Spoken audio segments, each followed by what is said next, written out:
www.radiovox.org.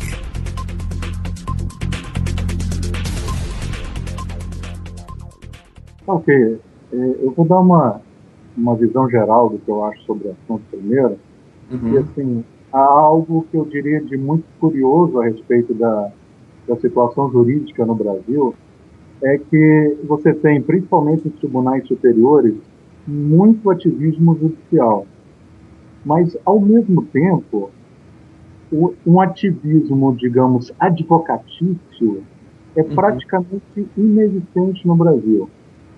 Assim, mesmo as organizações mais à esquerda, elas geralmente não contam com um grupo de profissionais jurídicos especializados em áreas mais sensíveis socialmente. E o STF, ele tem atuado de forma extremamente ativa em defesa de certos valores que eles consideram pertinentes, e isso, assim, sem que seja necessário o pedido de nenhum advogado. Na verdade, o STF, se eu não me engano, ontem, disse que o financiamento público de campanhas é inconstitucional. Isso chega a ser bastante curioso, porque a Constituição não fala absolutamente nada disso.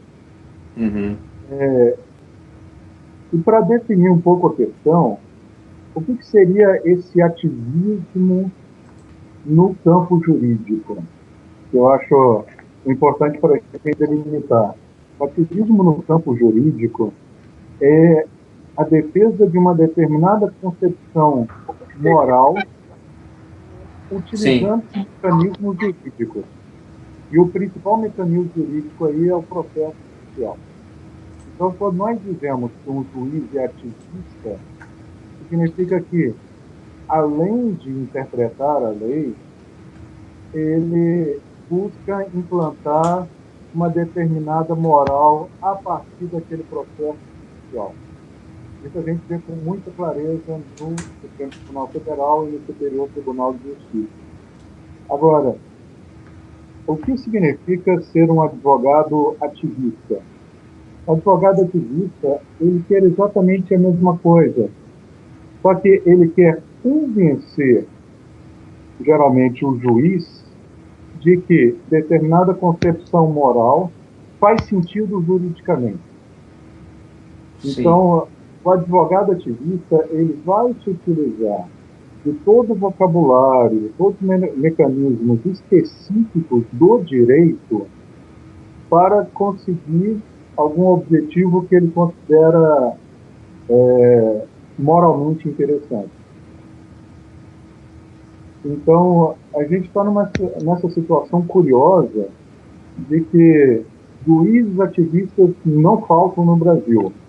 O que faltam são advogados ativistas. Claro. E, com relação especificamente ao movimento revolucionário, o que eu tenho percebido deles é o seguinte: eles têm uma enorme urgência em fazer avançar a agenda deles. Eles são legítimos progressistas no sentido de que sempre estão querendo avançar. Eu diria mais, eu vou até inventar a palavra, eles são aceleracionistas. Eles querem avançar cada vez mais rápido. Sim. E qual é o detalhe? O processo legislativo nunca é rápido o bastante para os desejos deles. A lei sempre vai estar atrás dos desejos do revolucionário. Alexandre, só uma observação. É o Dante Mantovani que está falando, tudo bem? A observação é a seguinte: esse pessoal de esquerda aí, o objetivo deles, na verdade, é eliminar o direito, eliminar o judiciário. Eles tentam impor essa agenda aí, acelerada, né? Mas no marxismo nós sabemos que a justiça é uma formalidade burguesa, o direito é uma formalidade burguesa, né? Então a gente tem que fazer um trabalho de conscientizar os operadores do direito que, se eles não fizerem algo para barrar esse processo revolucionário, em última análise, eles vão ser os maiores prejudicados, porque vai extinguir-se a profissão jurídica. As profissões jurídicas vão ser reduzidas a despacho, os advogados, operadores de direito, serão meros despachantes, né, da nomenclatura comunista, tá certo? Então, em última análise, é isso, é uma questão de princípio. Essa atuação judicialista aí da esquerda, ela visa, em última análise, extirpar o poder judiciário, né? E o poder judiciário deixar de existir, de ter validade, de ter eficácia, de ter legitimidade. Eles vão transformar o judiciário num mero escritório de legitimação das estratégias deles. Uhum. Eu tenho uma visão um pouco diferente, que se você for ver até nos regimes comunistas, como a União Soviética sobre Stalin, existia um judiciário. A questão não é destruir o judiciário, mas torná-lo subserviente a uma determinada visão de mundo. E os juízes ativistas, eles sinceramente acreditam que essa visão de mundo é a melhor, é a verdadeira, e eles estão lutando por isso. Então, eles sabem do papel deles como juristas orgânicos. Então, o judiciário, ele é uma instituição que, de certa forma, é indispensável a qualquer sociedade civilizada. No regime comunista, ele continua a existir de alguma forma também. A questão é a que o judiciário estará submetido. Atualmente, a gente tem o grande dogma jurídico, que é o do império da lei, que está sendo esfacelado em nome de uma submissão a essa visão de mundo revolucionária. Eu acho que é isso que a gente tem que combater. Não é que o judiciário está acabando, é que ele está sofrendo uma mutação. Sim. E uma mutação bastante acelerada. Então, mas você fala de uma sociedade civilizada, só que o socialismo é a barbárie, é o caos, é a desordem, né? Eles querem eliminar toda a hierarquia da sociedade, mas na verdade, a gente sabe que eles se mantêm, como o Alexandre Costa falou no programa anterior aqui, sempre no topo dessa hierarquia, como os grandes normatizadores. Na verdade, eles concentram todos os poderes, né?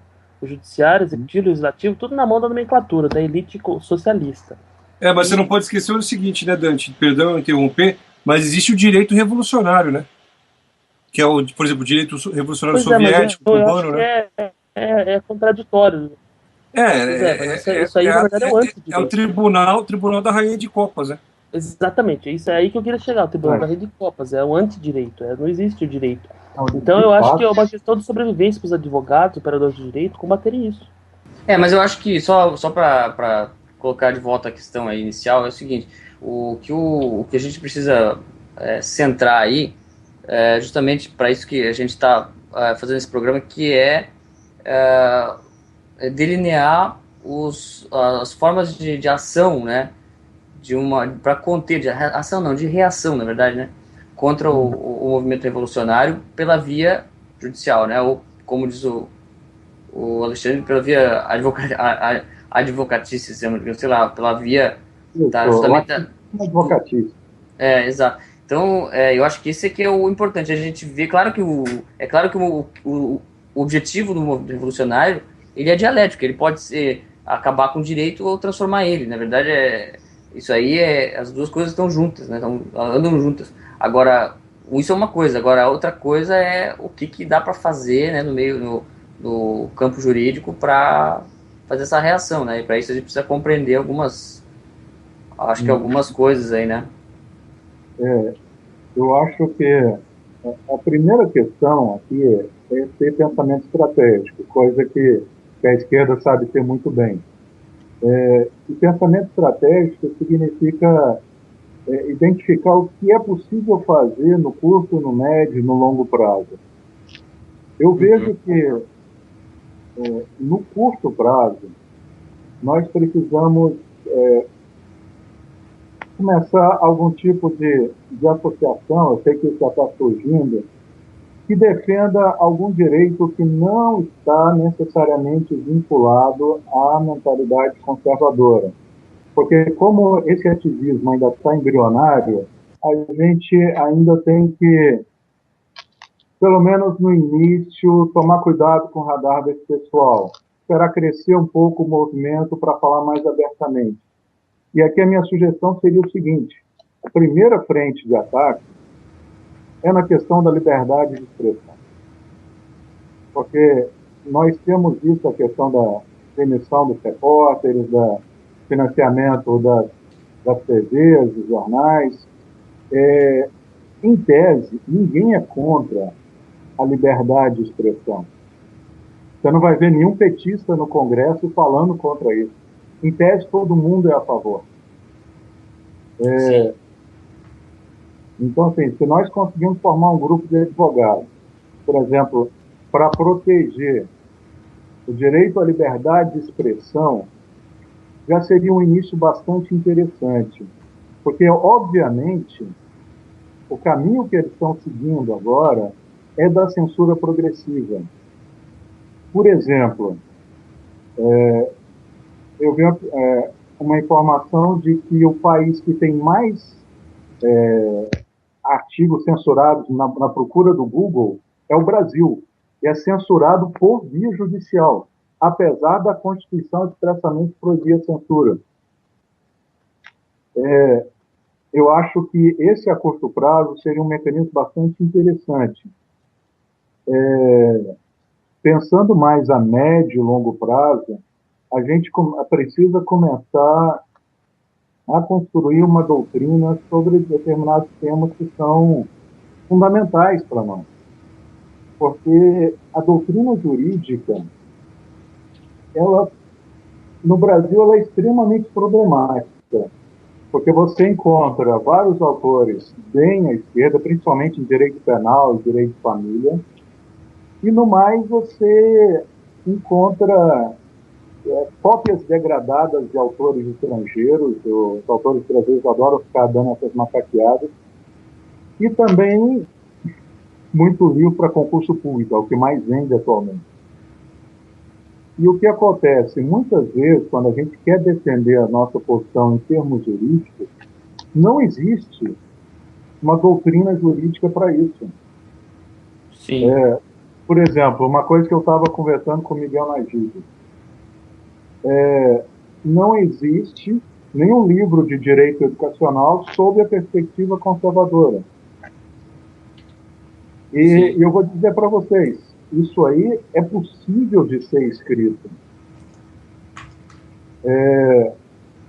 Não existe, ao que eu saiba, nenhum livro sobre direito de família na perspectiva conservadora.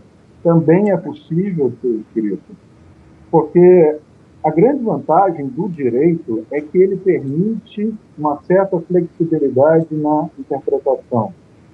Então, apesar dessa interpretação mais conservadora não está sendo vista quase em lugar nenhum no Brasil, ela é possível e é viável. Eu digo isso até por experiência própria, porque eu estou há 4 anos nessa militância da educação não domiciliar no Brasil, e quando eu comecei, não tinha absolutamente nada em termos jurídicos a respeito disso. Eu tive que criar doutrina a respeito de educação domiciliar. E com isso o movimento tem avançado, a gente tem dado suporte jurídico para as famílias. E é isso que os advogados conservadores têm que fazer, eles têm que começar a criar doutrina. Uma doutrina para poder basear decisões judiciais e também decisões administrativas. Uma doutrina para ser citada. Sim. E isso aí leva algum tempo para fazer uma doutrina assim, consistente e volumosa a esse efeito. A questão dos direitos humanos, que eu tinha conversado com o Cristo.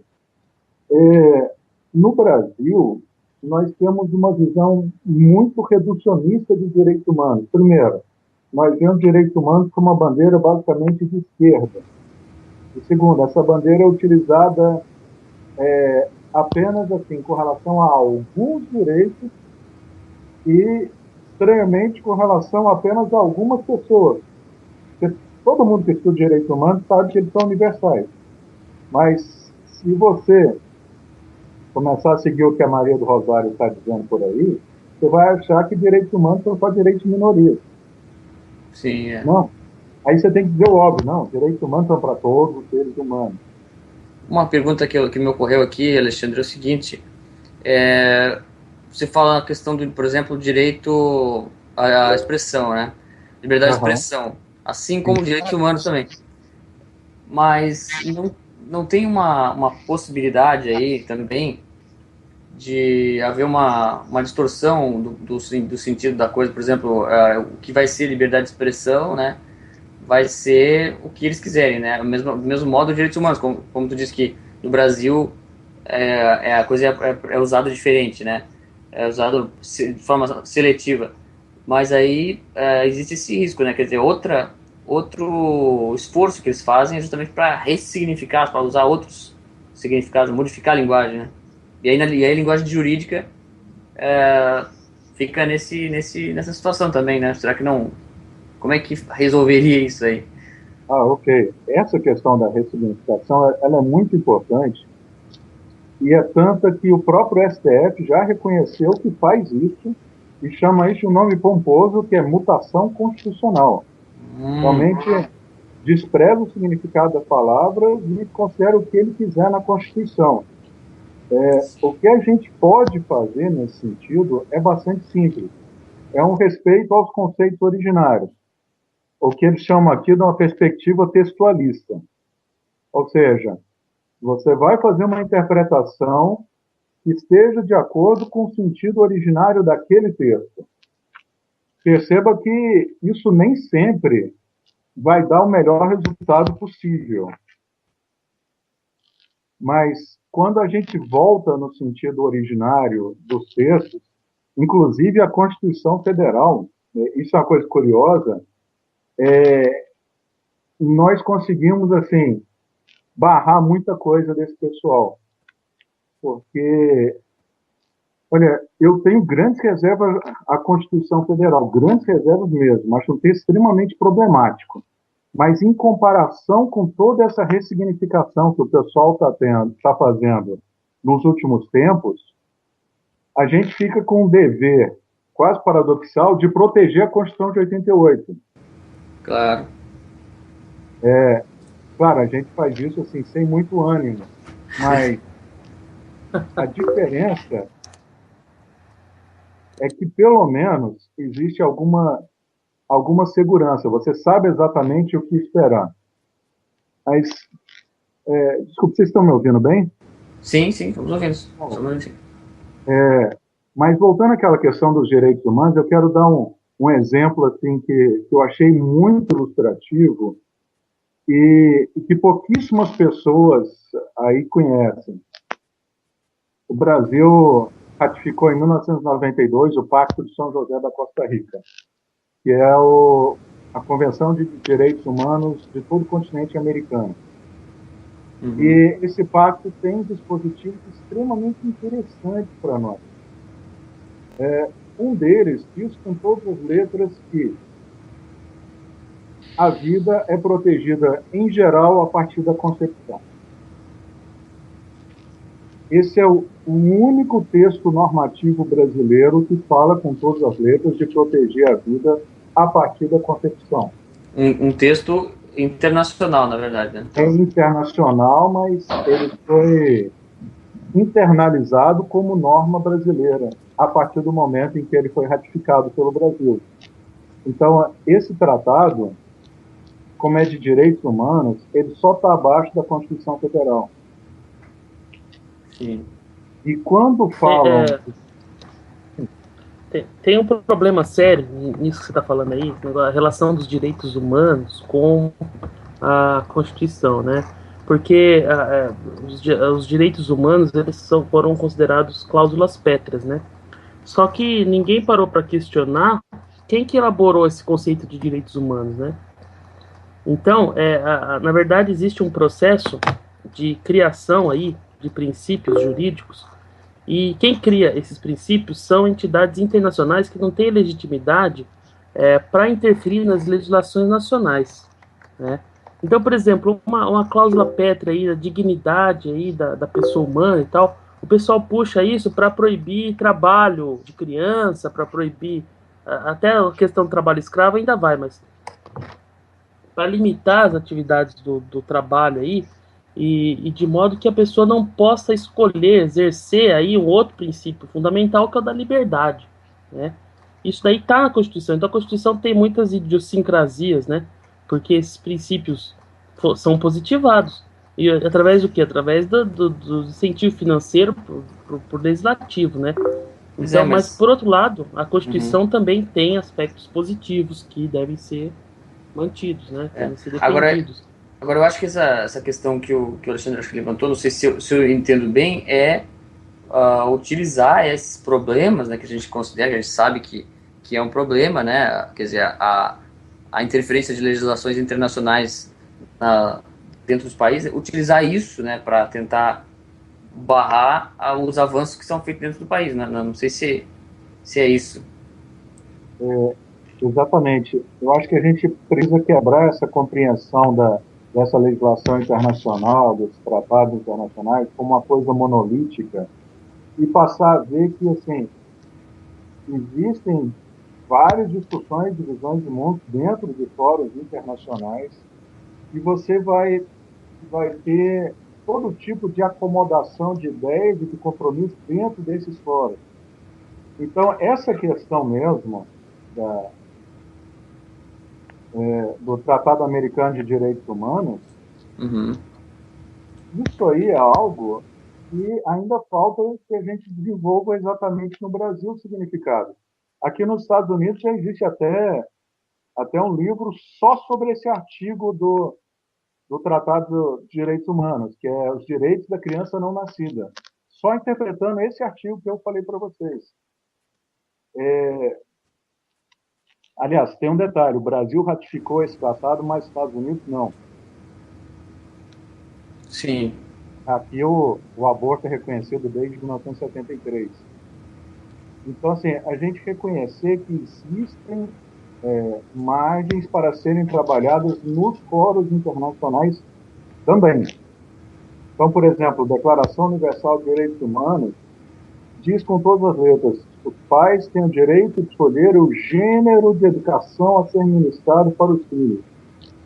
Nós estamos utilizando isso no movimento da educação domiciliar para dar um fundamento jurídico para isso. Pois é, então, só para as pessoas terem uma ideia, então, isso tem tido êxito o uso dessa brecha aí. Sim.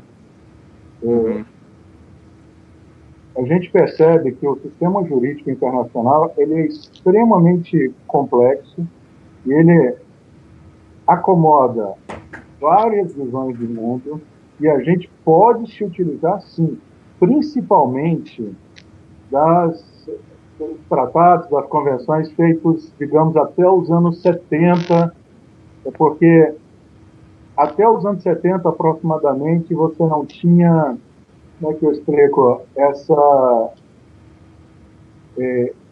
essa visão de mundo mais revolucionária atuando tão fortemente nessa questão de tratados.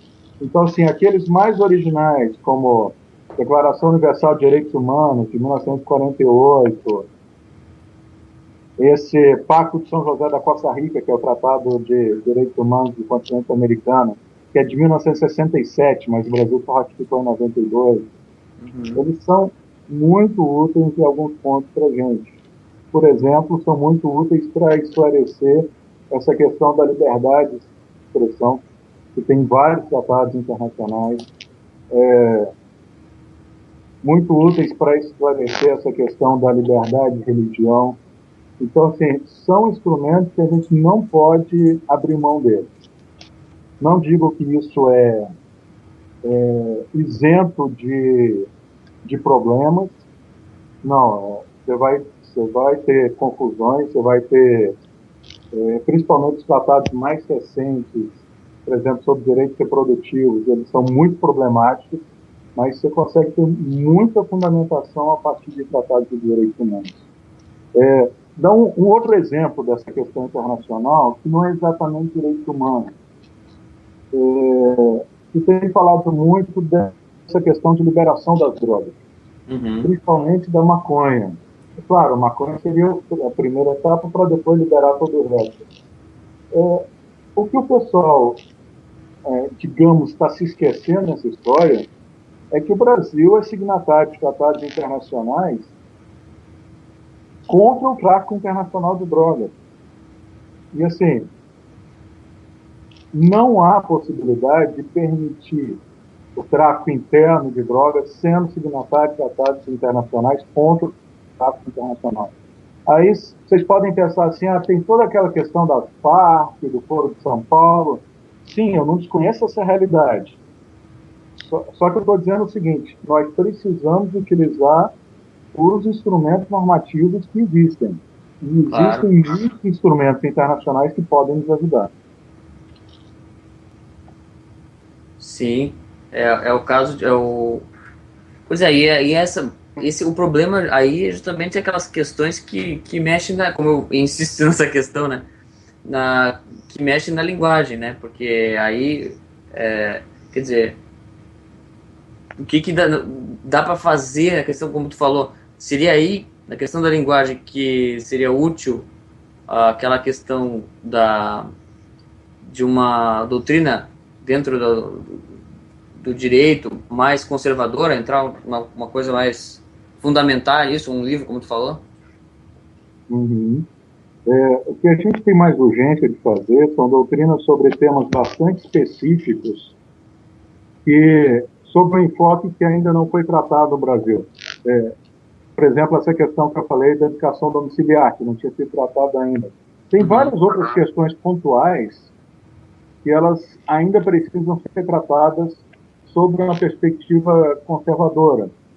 E a gente, construindo essa doutrina sobre questões pontuais, nós podemos ter pretensões maiores de questionar, até filosoficamente, os pressupostos que têm sido usados nos tribunais.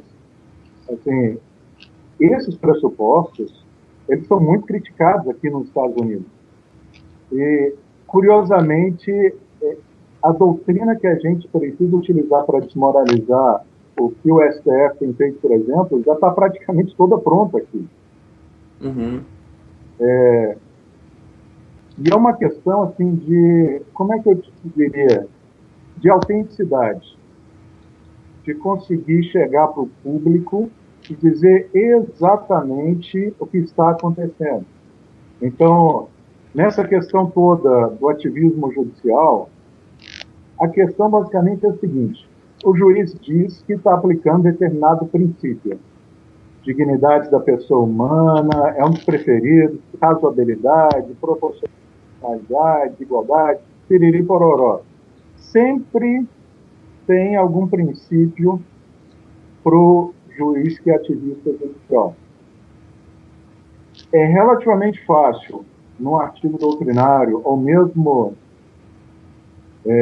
numa peça processual, você desconstruir todo esse raciocínio e dizer o seguinte: olha, o juiz está fazendo de conta que está aplicando o princípio e, na verdade, ele está inserindo na decisão judicial um conceito que é totalmente de uma moral pessoal dele.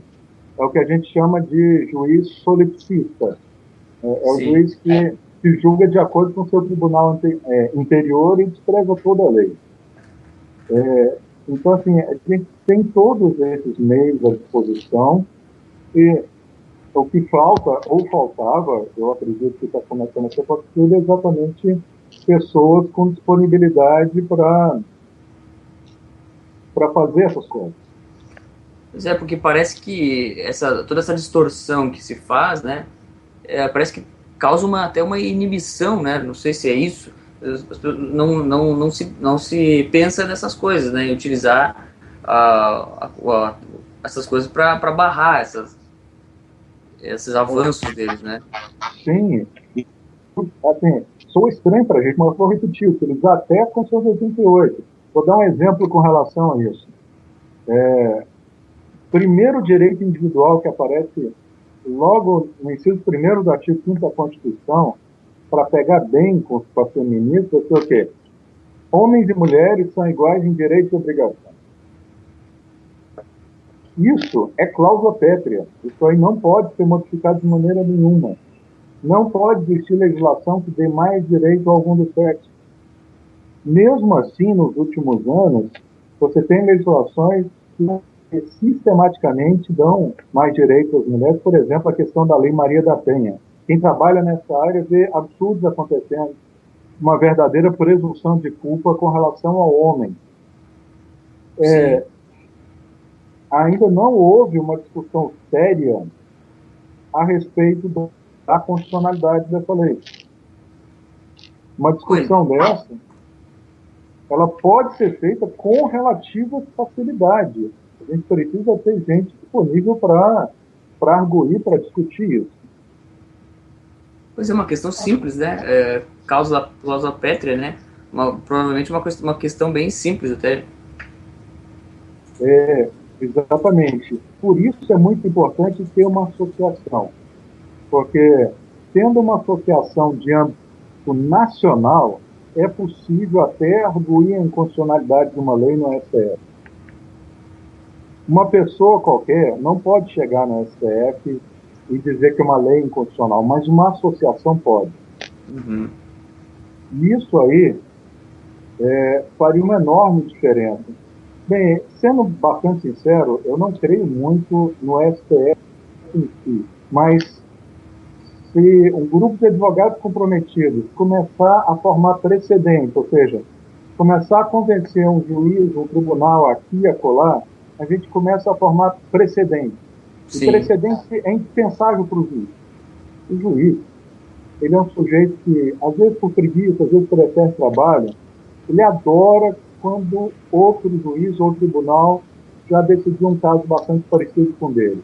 Então, a partir do momento que a gente consegue um precedente, uma decisão favorável, isso, como se diz hoje em dia, começa a ser viral. A coisa se espalha. Sim, porque transforma uma vitória aparentemente pequena, né, numa coisa que pode crescer bastante. Exatamente. E outra questão que eu queria abordar com vocês também é o seguinte: um ativismo advocatício no nível administrativo. Eu me lembro que o Olavo já falou isso mais de uma vez, que grande parte das mudanças jurídicas no Brasil hoje são feitas por atos administrativos e não por leis. Isso é algo assim que eu, que já estou na administração pública há 13 anos, vejo de uma forma muito concreta. Na verdade, assim, eu tenho estudado bastante teoria a respeito disso aqui. Não faz sentido nenhum você falar que está num estado. É complicado falar isso, mas não faz sentido nenhum hoje em dia falar de três poderes. Hoje, o Estado é sinônimo de burocracia, o Estado é sinônimo de administração pública. Quando você fala assim de funções legislativas e judiciais, isso é residual. Quase todo o Estado é a burocracia. Então, assim, o que o político faz? O político, ele pinça casos que sejam do interesse dele. Mas imagina, por exemplo, o ministro da Educação. Ele não tem capacidade humana de atuar em todas as frentes lá. Quem resolve todos os casos para o cidadão é o burocrata, o ministro vai pegar um ou outro quando vê que tem algum interesse maior nisso. Então, assim, é o burocrata que está, querendo ou não, implantando o regime revolucionário no Brasil.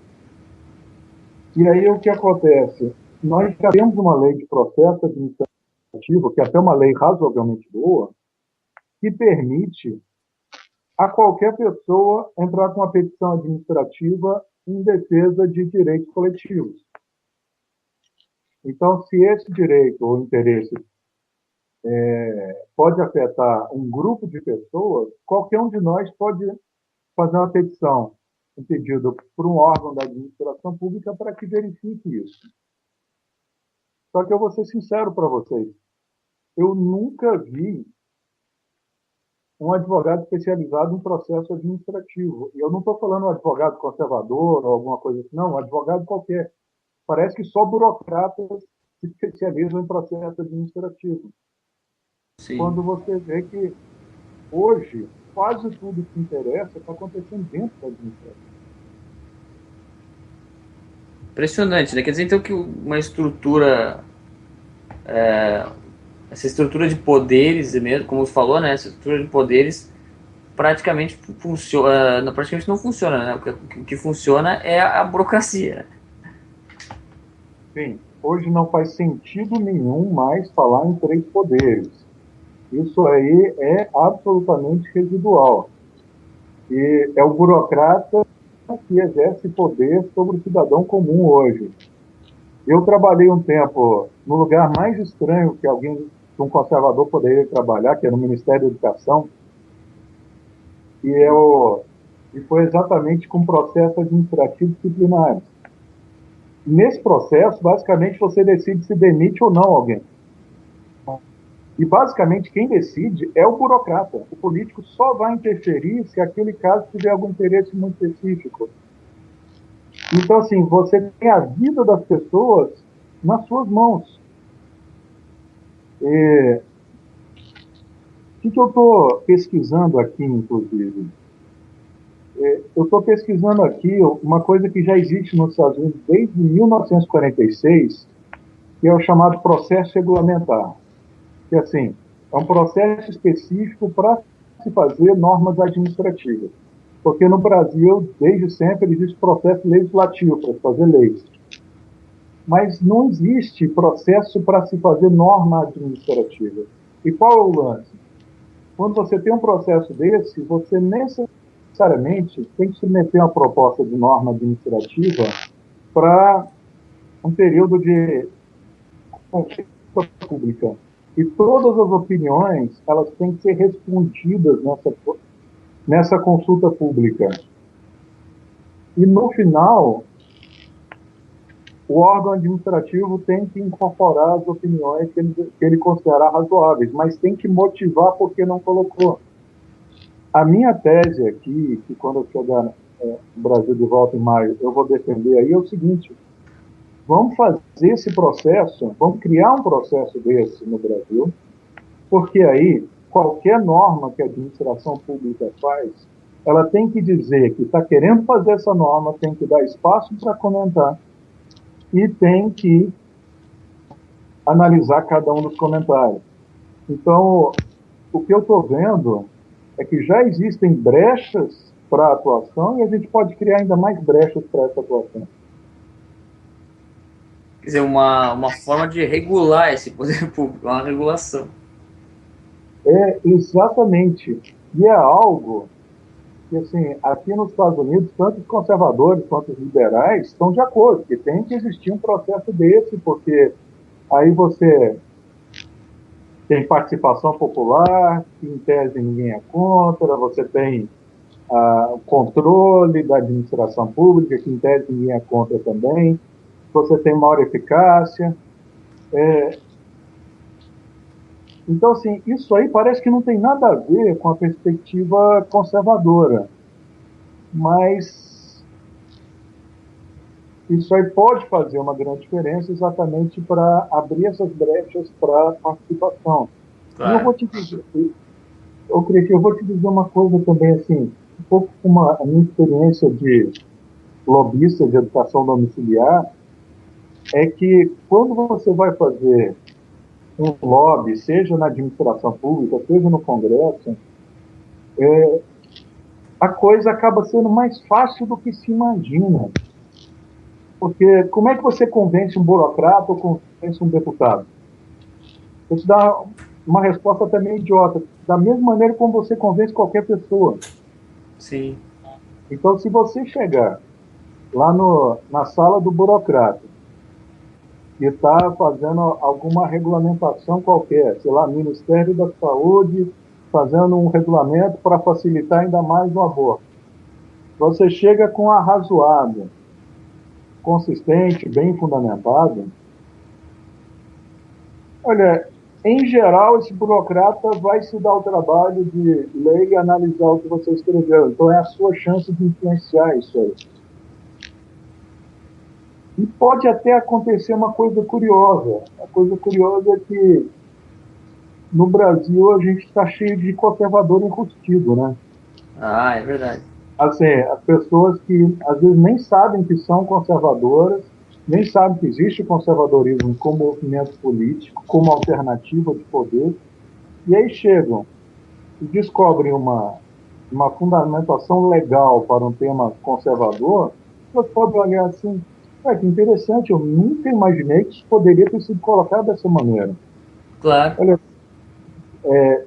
a burocracia é um monstro, é o legítimo Leviatã, mas dentro dele você tem pessoas, assim, você tem conservadores, você tem católicos, você tem evangélicos, gente que se eventualmente chegar a um arrazoado desse, ele vai considerar. Sim.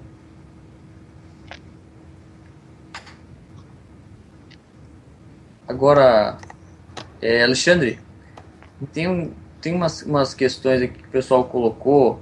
Uma pergunta aqui, por exemplo, sobre o pessoal perguntando sobre questões específicas, né? Uhum. Como é que pode ser, o que pode ser feito, ou como é que pode ser compreendida a coisa.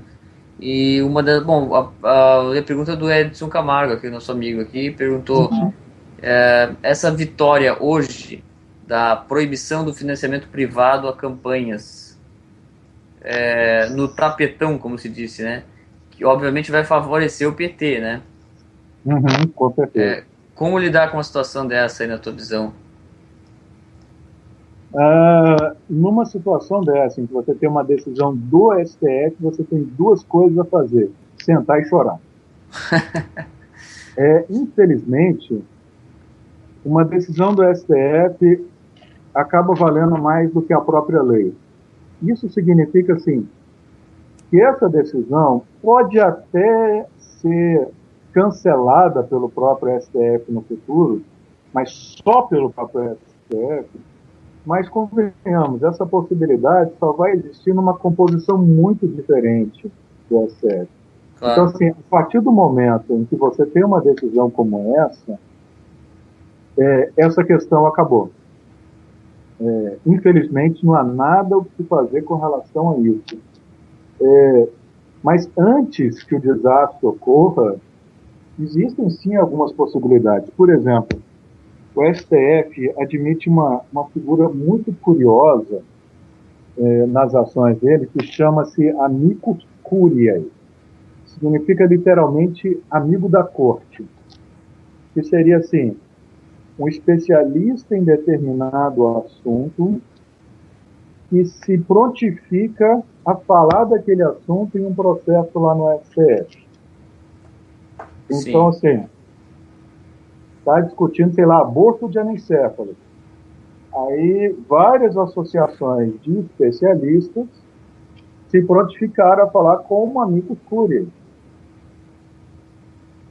Uhum. Então, nada impede que uma associação formada por conservadores chegue e se habilite como amicus curiae e fale perante o STF.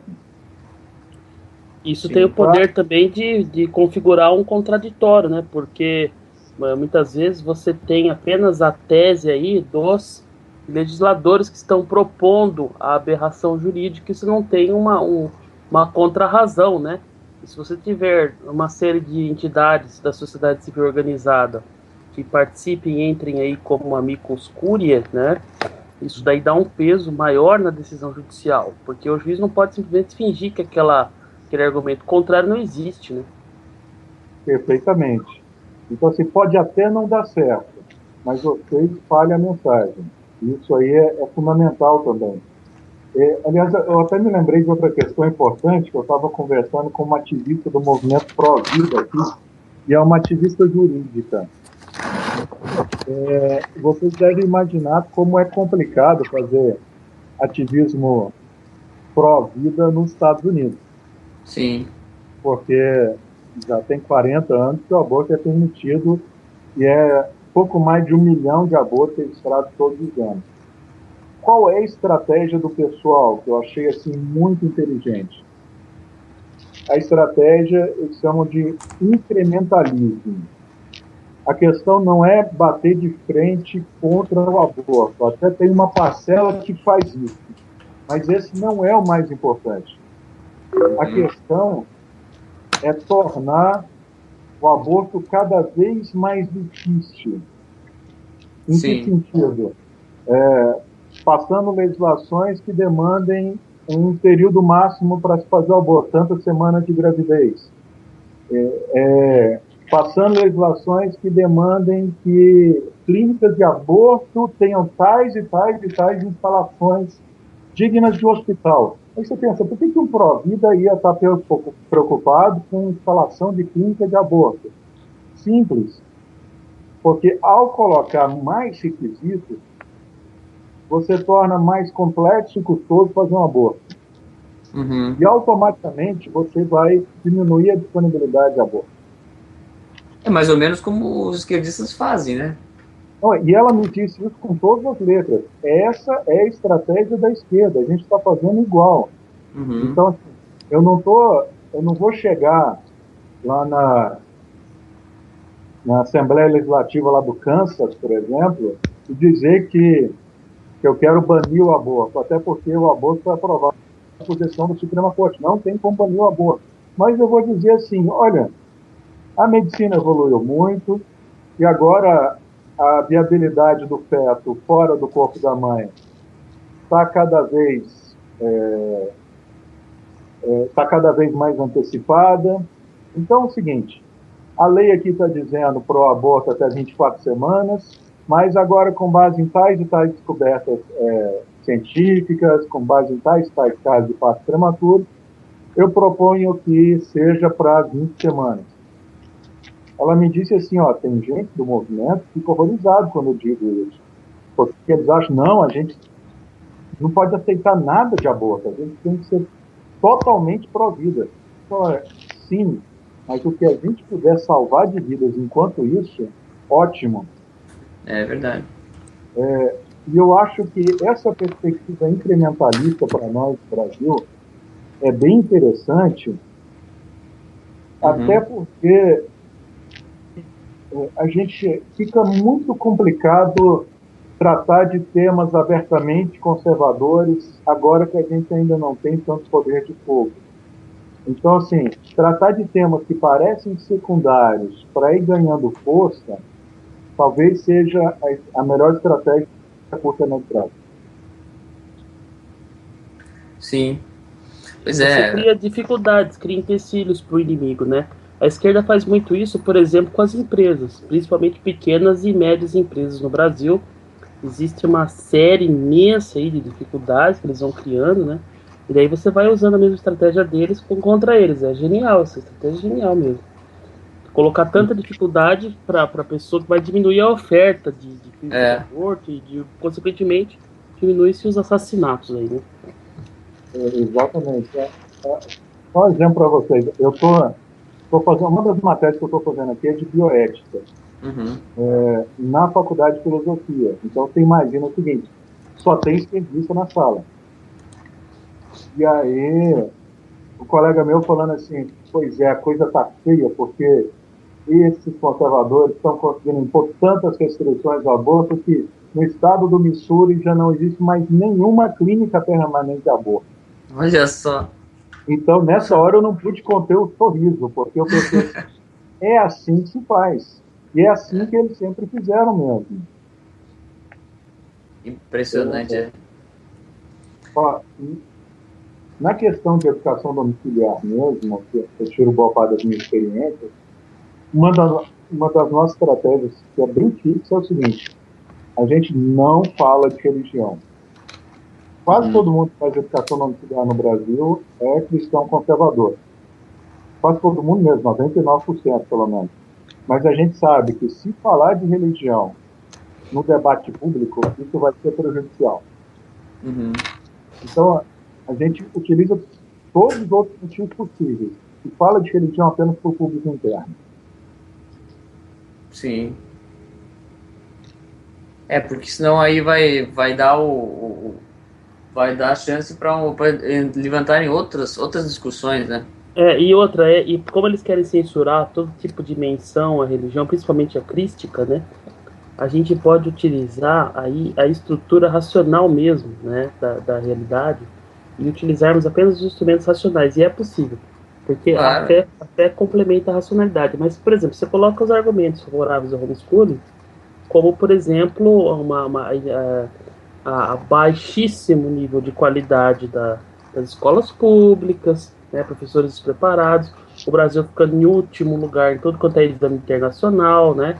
Daí coloca a criança para fazer um teste, mostra, olha aqui, ó, fez um teste, passou na frente do que todos os alunos, né, da idade dela e tal, começa a mostrar as vantagens aí, daí mostra na história, ó, Wolfgang Amadeus Mozart, os maiores gênios da música de todos os tempos, foi educado pelo pai em casa, aí começa a mostrar exemplo.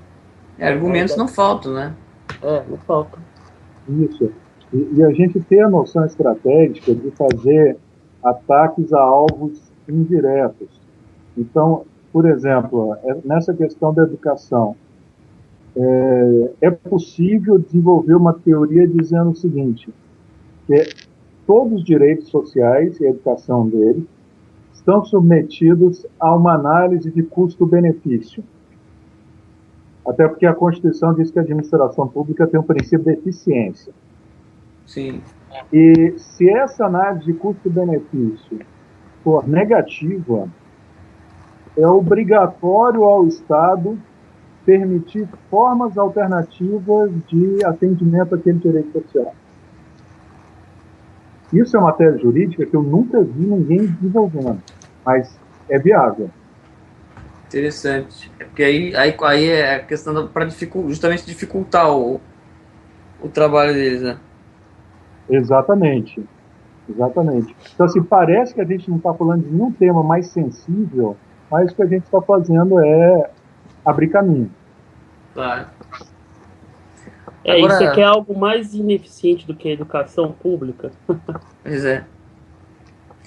Agora, Alexandre, uma outra questão aí, você falou sobre a questão da participação, né, aumentar a participação popular, uma das formas, né, que é de fazer uma coisa que eles fazem e usar isso como, né, até que ponto pode ser usado, por exemplo, essas petições que têm sido feitas muito pela internet, né, será que isso é uma boa via de ação?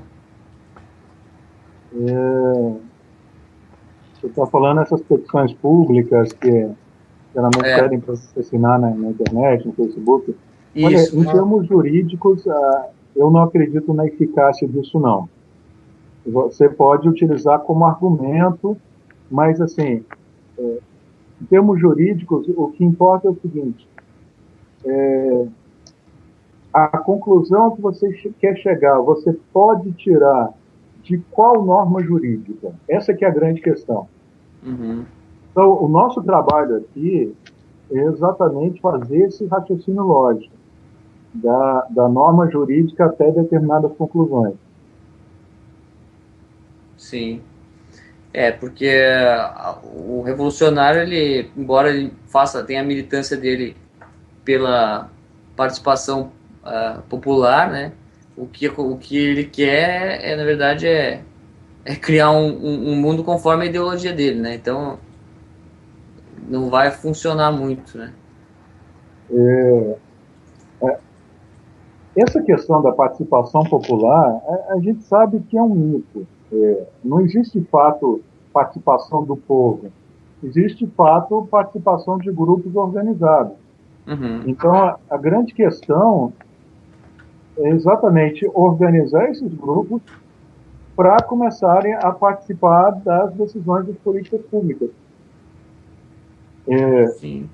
O que eles já fizeram há pelo menos 40 anos.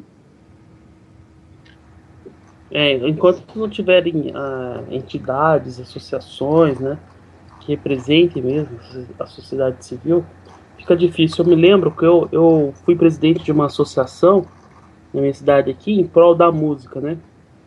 E eu oferecia cursos para crianças, jovens, carentes e tal. E acabei conseguindo aí várias verbas. Inclusive, teve uma vereadora da cidade aqui que apresentou um projeto de lei aqui para criar uma contribuição mensal para a associação. Não foi aprovado porque precisaria ter mais de 3 anos de funcionamento, na época tinha só 2. Mas foi um instrumento de pressão muito grande. A Câmara dos Vereadores debatia as questões da minha associação aqui, entendeu? E de música. para você ver que, assim, a gente não precisa ter medo de se organizar, porque a partir do momento que existe uma associação, qualquer demanda ganha mais legitimidade. Pessoas atuando de forma isolada, elas têm muito menos reconhecimento. Até me lembrou de outra questão que você falou aí do período. Na lei está dizendo o seguinte: qualquer associação constituída há mais de um ano pode propor ação civil pública. E a ação civil pública serve exatamente para proteger direitos coletivos. Então, assim, a capacidade, as possibilidades de atuação associativas, elas são imensas e a gente ainda nem começou a utilizar. Não, é isso que é impressionante, né? Porque é como se toda essa estrutura jurídica que existe no Brasil, aí nos Estados Unidos, eu imagino que não deva ser tão inexplorado isso, mas aqui ela tá parada, né? Toda essa estrutura tá parada. E só o inimigo que usa, e como eu falei no começo do programa, eles estão usando para acabar com a própria independência do judiciário, né? Então eu acho que é urgente a gente fazer isso daí, sabe? O pessoal conservador, até liberal, o pessoal que está ouvindo a gente aí, né? Tem que congregar aqui e a gente se articular para começar a fazer esse tipo de coisa, para impedir exatamente que a gente perca a liberdade de expressão, né? Perca a liberdade de consciência, liberdade religiosa, que a gente vê que o negócio está ficando cada dia mais complicado nesse sentido de restrição, né, dos direitos, das liberdades aí, das pessoas, principalmente as pessoas que pensam diferente do governo, pô. O governo tá virando um governo totalitário, as pessoas não estão percebendo, né, e não estão agindo nos últimos instrumentos que ainda restam, né. Exatamente. E, assim, eu acho que a gente tem alguma margem de ação, porque o governo atual não é tão totalitário quanto gostaria de ser. Eu diria que não é tão totalitário assim por uma questão de ineficiência. A administração pública brasileira ela é caótica, não consegue implementar todas as políticas desenhadas pelo governo. Então, assim, a gente ainda tem algum espaço. Eu falo disso como alguém que está dentro da administração pública mesmo. Uma decisão estratégica que vem lá da cúpula do PT até ser implementada pelo último burocrata lá embaixo, demora um tempo e nem sempre essa implementação acontece do modo como eles querem. As coisas não são tão perfeitas quanto o plano deles, né? Não. De certa forma, assim, não existe nenhum plano perfeito. Ó, eu estou imaginando aqui outro exemplo. Em direito de família mesmo, é uma área que os marxistas adoram atuar. Eles querem remodelar por completo essa área, mudar o conceito de família, casamento gay, essas coisas todas. É uma estratégia muito simples, é pegar um desses dogmas esquerdistas, dessa visão de mundo, e dizer assim, tá bom, um dos seus dogmas aí no direito de família não tem... que a família agora não é mais uma questão biológica, ela é uma questão, digamos, cultural, uma questão de opção. Então, vamos ver o que pode surgir a partir daí.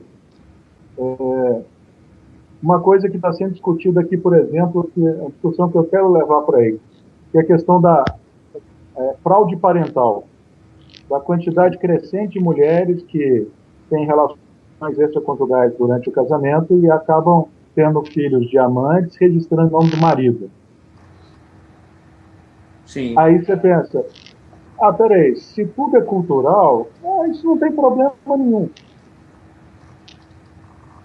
Mas quando você fala do homem que acreditou vários anos na mulher e depois descobre que o filho que está registrado não é dele mesmo, isso apela para a intuição moral das pessoas e eles logo percebem que isso aí tem alguma coisa de muito errado.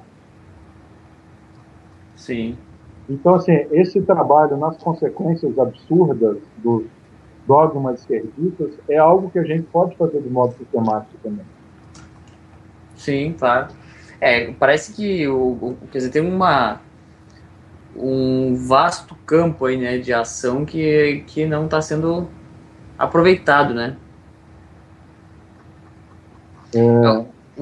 Parece que assim, uma coisa que o professor Olavo falou justamente a crítica que ele fez, por exemplo, né, aos os manifestantes que querem se manifestar, né, querem fazer aí marchas e manifestações e gritar na rua, etc. E, aliás, principalmente, né, pedindo intervenção militar, né. Aí, como diz o professor Olavo, é necessário, né, primeiro esgotar as vias civis, né, de ação, de reação e tal.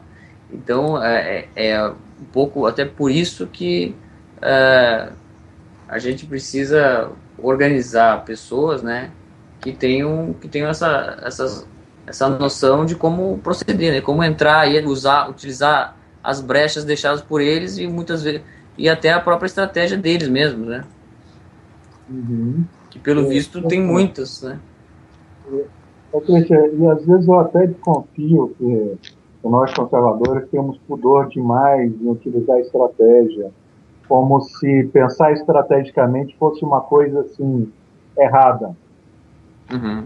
E a gente urgentemente precisa começar a ter esse tipo de pensamento, a formar ativistas conservadores, não só na área jurídica, mas em todas as áreas também, e saber exatamente onde e como nós podemos atacar.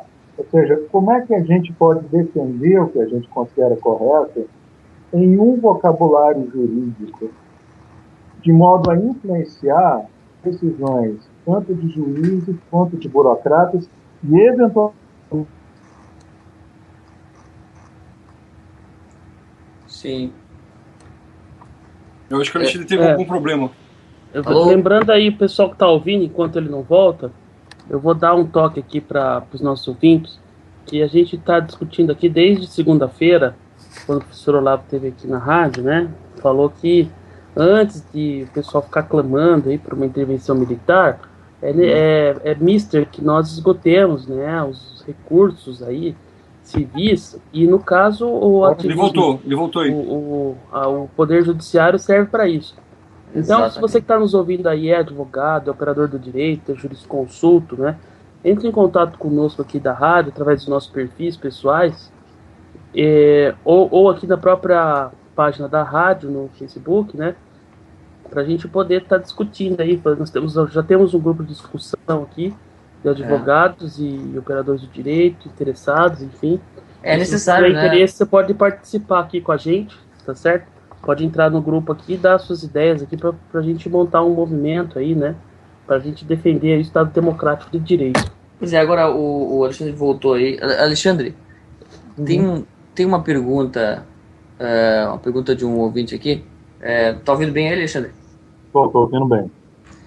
Uma pergunta de um ouvinte é o seguinte: como fica possível fazer esse ativismo judicial quando ativismo advocatício, no caso, né? Esse quando temos uma Constituição que fala de função social da propriedade, utilizados para combater a propriedade privada, e um Estado que se compromete a garantir lazer, moradia, cultura, e só falta prometer uma Ferrari para cada cidadão. Sim, direito fundamental é tudo de bom na vida. Exato.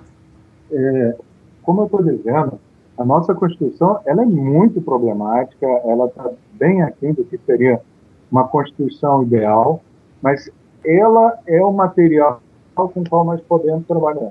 Então, assim, a Constituição fala em função social da propriedade. Só que a Constituição não define o que é a função social da propriedade. E, assim, social não significa necessariamente socialista. Na verdade, se você pensar um pouquinho, o próprio fato do Instituto da Propriedade ser previsto juridicamente, está no Código Civil, significa que ele tem uma função social, ou seja, ele tem uma importância na sociedade. Então, assim, essa questão do significado é a principal área onde nós devemos trabalhar. Então, ok, vamos ver então o que significa essa função social. Não precisa significar necessariamente o que tem sido dito por aí, que seria eu diria, criar motivos para desapropriações arbitrárias de propriedade. Sim. Agora, infelizmente, nós temos essa limitação. Nós temos uma Constituição e se nós estamos no Estado de Direito, de alguma forma nós temos que respeitá-la. E assim, cá entre nós, em comparação com o que esse pessoal está querendo fazer, a Constituição é um escudo, mesmo com todos esses problemas. Porque eles veem a Constituição apenas como início da caminhada rumo ao socialismo. Isso não sou eu que estou dizendo, não. Um autor de direito constitucional disse isso com todas as letras. O que a gente pode fazer? Dizer assim, não, a Constituição não é caminhada, não é início. Ela é o documento e tem um sentido fixo. Então, você não pode avançar, a não ser que você faça uma emenda na Constituição, que já é uma coisa muito mais complicada. E a grande estratégia aí é o seguinte, pegar o atalho da via judicial, que é sempre muito mais simples para eles do que a via legislativa. Então, se a gente conseguir ir fechando esse atalho, olha, já vai ser muita coisa. Pois é. Quer dizer, o sentido que eles querem, ou a intenção que eles querem dar, não precisa ser, no caso da função social, né? Não precisa ser a que vai ser interpretada, né? Dá para fazer. Agora... Alexandre, deixa eu te perguntar uma coisa. O que você acha aí desse programa Mais Médicos? Porque é o seguinte, isso daí, eles estão infringindo uma série de leis, inclusive trabalhistas aqui no Brasil. A legislação trabalhista do Brasil é extremamente rigorosa, quanto principalmente a questão de trabalho escravo e a diferença de discriminação.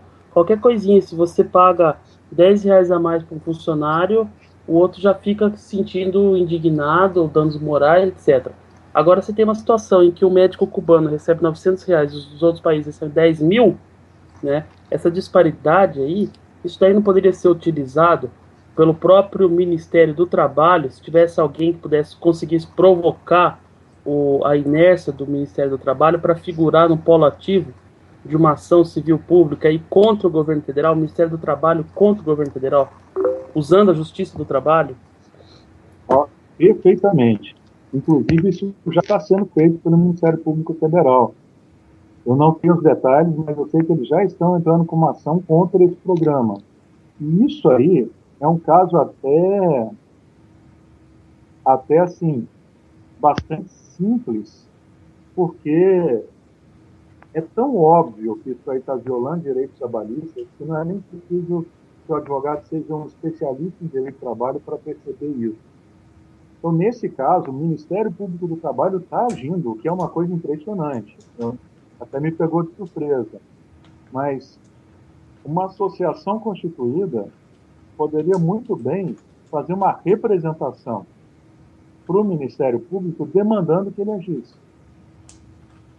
Então, assim, esse é um exemplo muito bom de um ativismo advocatício que pode ser feito de maneira efetiva, inclusive a nível internacional. Porque o Brasil é signatário de vários tratados da Organização Internacional do Trabalho e eu não posso dizer com certeza absoluta, mas muito provavelmente esse programa está impedindo algum desses tratados. Então o Brasil poderia até ser denunciado perante essa organização. A Corte Internacional de Direitos Humanos, né? A própria Declaração dos Direitos Humanos de 1948 está sendo infringida. Os tratados, né, que proíbem trabalho escravo, que proíbem discriminação, dos quais o Brasil é signatário com a OEA, né, todas essas organizações aí internacionais, realmente, se elas pudessem ser ativadas, né, até serem trazidas como amicus curiae, a gente deveria porque é o seguinte, essa Justiça do Trabalho, ela é um Frankenstein, é um monstro, né? Ela pega uma pequena empresa e arrebenta com a pequena empresa e falha e acaba com tudo. O certo seria isso daí ser usado contra os verdadeiros opressores, que são não é? Você até me lembrou de outra coisa.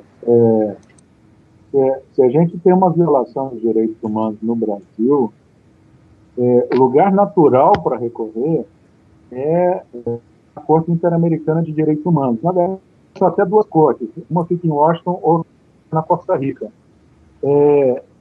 Pouquíssimas vezes houve recurso de caso brasileiro para lá, e sempre feito por pessoal de esquerda.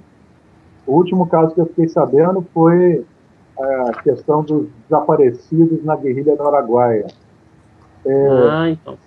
O detalhe que, assim, que o pessoal ainda não está muito por dentro, mas que é de conhecimento público, é que qualquer pessoa pode fazer uma denúncia contra um país na Corte Interamericana de Direitos Humanos. Então, assim, se a gente souber ter um grupo com esse know-how e com disponibilidade, a gente pode chegar até esse ponto. É importante, né?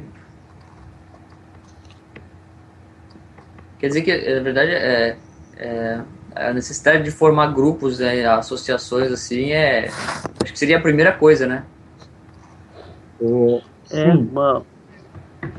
De fato, né? Eu acho que a própria entidade dos médicos, né? Conselho Federal de Medicina, poderia fazer isso, né? Só que a gente sabe que esse pessoal aí já tem rabo preso, né? Com PT e tal. Mas acho que seria a entidade natural para acionar a Corte Internacional, seria a Associação dos Médicos. E daí o que acontece é o seguinte, é que talvez esse pessoal também nem saiba disso, hein? Pode ser que aconteça isso, hein? Por isso que essas associações aí, na verdade, assim, nossa intenção na Rádio Vox aqui é informar todos esses setores da sociedade sobre essas coisas, né? Então, fazer um trabalho de divulgação dessas questões. Imagina aí, por exemplo, se uma associação médica escuta esse nosso programa aqui e tem a ideia de acionar aí, né, todo esse mecanismo jurídico contra esse absurdo, essa aberração jurídica aí que são esses médicos cubanos, né? São trabalho escravo, né? Desde que a gente tem falado sobre esse assunto, desde a conversa que a gente teve com o Miguel Najib, até, né, a gente sempre abordando essa questão, tem aparecido bastante gente interessada, bastante advogados, inclusive, interessados no tema, né? E por isso que a gente vê que é necessário esclarecer, né? Ver as questões fundamentais aí que podem ser utilizadas, né?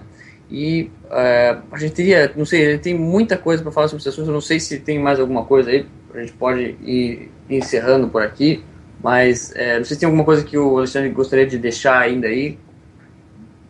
Eu acho que o mais importante já foi dito mesmo, e só queria reforçar exatamente a importância de uma associação formalizada, registrada no cartório. Importante, em primeiro lugar, para dar legitimidade. E legitimidade, assim, num ponto específico. Digamos, liberdade, uma associação para a defesa do direito de liberdade de expressão, que ainda não existe no Brasil, com esse propósito específico. Você ganha legitimidade, você pode entrar em processos judiciais, em processos administrativos, e, além do mais, você tem a possibilidade de fazer um trabalho coordenado, de fazer trabalho e superar todo esse problema que a gente está vendo, assim, dos conservadores no Brasil, dessa atomização, dessa separação de esforços que até agora não tem dado muito resultado. Sim, e essa questão de abrir precedente também, né, é muito importante. Exatamente. Bom, eu acho que é isso, então eu queria agradecer aí, Alexandre, pela tua disponibilidade aí e deixar também um convite aí para sempre que puder aí voltar para a gente tratar desse assunto, porque eu acho que eu não sei se a gente não divulgou tanto, talvez as pessoas não estivessem esperando, mas depois que esse programa for disponibilizado o áudio, provavelmente as pessoas vai surgir um monte de perguntas aqui para nós e a gente vai ter que recorrer ao Alexandre novamente aí. Não, perfeito, eu estou à disposição. Quando vocês quiserem tratar de temas mais específicos também, fique à vontade. Beleza. É um prazer estar aqui com vocês mesmo.